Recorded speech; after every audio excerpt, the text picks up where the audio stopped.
চলতি অর্থবছরের প্রথম ৬ মাসে বার্ষিক উন্নয়ন কর্মসূচি বাস্তবায়নের হার আশঙ্কাজনকভাবে কমে যাওয়ায় ১৮টি মন্ত্রণালয় ও বিভাগকে চিঠি দিয়েছে পরিকল্পনা মন্ত্রণালয়ের অধীন বাস্তবায়ন পরিবীক্ষণ ও মূল্যায়ন বিভাগ। নিম্ন অগ্রগতির কারণ এবং বাকি সময় অগ্রগতি বাড়াতে কী পদক্ষেপ নেওয়া হবে তা ৩ কর্মদিবসের মধ্যে জানাতে বলা হয়েছে।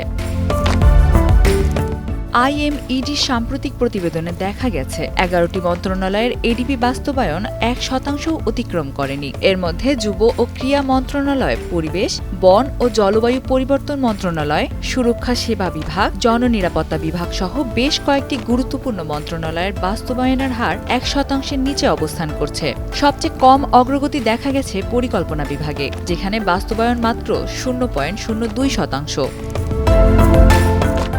অন্যদিকে ৫টি মন্ত্রণালয় ও বিভাগের বাস্তবায়নের হার ৫%-এর নিচে রয়েছে। এর মধ্যে মাধ্যমিক ও উচ্চ শিক্ষা বিভাগ, রেলপথ মন্ত্রণালয় এবং স্বাস্থ্যসেবা বিভাগ উল্লেখযোগ্য।